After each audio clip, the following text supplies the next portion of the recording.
শ্রেণী। তোমাদের বাংলার বনহাস গল্পের অনুশীলন প্রশ্নের উত্তরগুলো আমি একটু বলে দেব।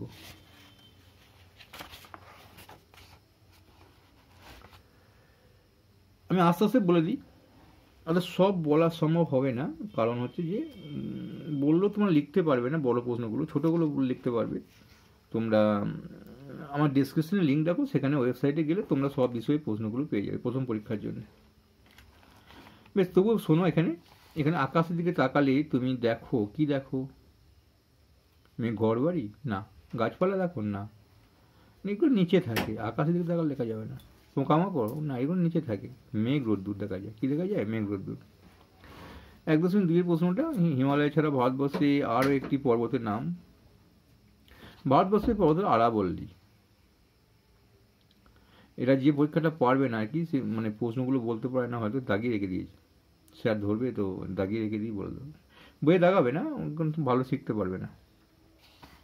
বেশ, একরকমের হাঁসের নাম হলো, সোনা হাঁস হয় না, কোনো হাঁস হয় না, সোনা ব্যাং হয়, কোনো ব্যাং হয়, কালি তো হয় না, বালি হাঁস। এগুলো না বালি, মানে বালি এলাকাতে থাকে এরা, বালি হাঁস, মানে নদীর ধারগুলো দেখা যায়। অনেকে হয়তো দেখেছো তোমরা। পাখির ডানায় কেমন শব্দ হয়? বোবো না, না। শোন না, না। শোঁসো হবে, শোঁসো। আর এই গ্যাঁকটা বই আছে, গ্যাঁকটা কিন্তু পাখি ডানার শব্দ নয়, এটা পাখির মুখ দিয়ে শব্দ বনে ওই পাখিগুলো উড়ে যাচ্ছিল।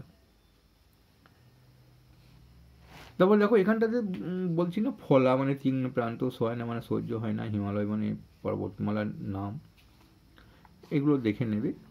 এখানটা একটা প্রশ্ন আছে, বরফে ক স্তম্ভ বা ডান স্তম্ভ মেলাতে হবে, নিশ্চয়ই জানো তোমরা, আমি বলে দিচ্ছি। বরফ হবে হিমানি, বুনো হবে বন্য, কুঁড়ি হবে কলি, পরপর 3টে দাগ নেমে গেল, চঞ্চল হবে অধীর, সব করে নেমে গেল, শুধু এই আরম্ভটা শুরুও যাও, আরম্ভ যাও।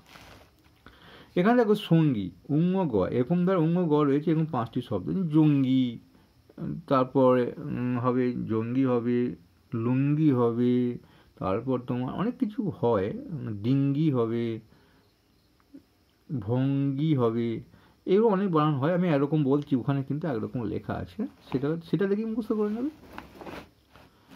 ঘটনাক্রমগুলো সাজিয়ে লেখো, উল্টো পাল্টা দেওয়া আছে, কোনটার পর কোনটা হবে ওটা ওখানে দেখে নাও, তো বই থেকেও দেখে নাও। প্রথমেই তো ডানা যখন মানে দেশে ফিরে ওরা বাচ্চা তুলবে, এটা তো প্রথমে নেই গল্পটা।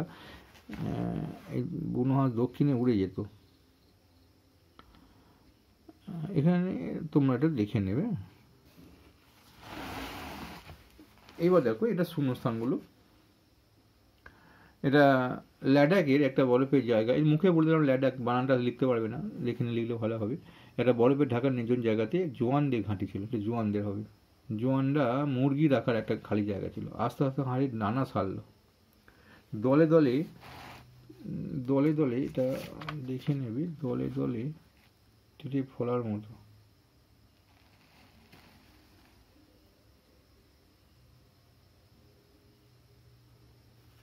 এইখানটা পেয়ে যাবে,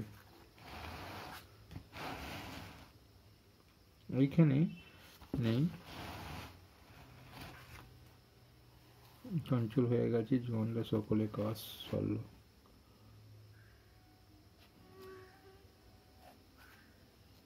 দেখি ওটা আর একবার কি আছে ভাষাটা। দলে দলে তীরে ফলার আকারে কেবলই উত্তর দিকে উড়ে চলেছে, দলে দলে কেউ, এইখানটা পাবে, দলে দলে বুনো হাঁস তীরে ফলার আকারে কেবলই উত্তর দিকে উড়ে চলেছে। চলো তারপরে কোন দিকে না, উত্তর দিকে। ন্যাড়া গাছের পাতায় ফুলের কুঁড়ি ধরলো, এটা এইখানটা পেয়ে যাবে, ন্যাড়া গাছের পাতায় ফুলের কুঁড়ি ধরলো, আমি বলে দিয়েছিলাম পড়াটা ইয়েটাকে। তাহলে এগুলো মানে এখানে আমি বলে দিলাম, তোমরা ওখান থেকে লিখে নিতে পারো। এবার দেখো এখানে বিশেষণগুলো দেখে নেবে, আমি বলছি না, এগুলো পরীক্ষা ইম্পর্টেন্ট না, এখানটা ইম্পর্টেন্ট বেশি। জোয়ানদের কোথায় ঘাঁটি ছিল? ল্যাডাকের একটা নির্জন জায়গাতে। জোয়ানরা কী কাজ করে? দেশের পাহাড় দেয়, দেশ বিপদের সময় সাহায্য করে, এগুলো করে। দুটো বুনো দুটো হাঁস দলছুট হয়েছিল, কোনো একটা ডানা জখম হয়েছিল, একটা তার সঙ্গী হিসাবে নেমে গেছিল। বুনো হাঁসেরা জোয়ানের তাঁবুতে কী খেত? এটা খুব ভালো প্রশ্ন।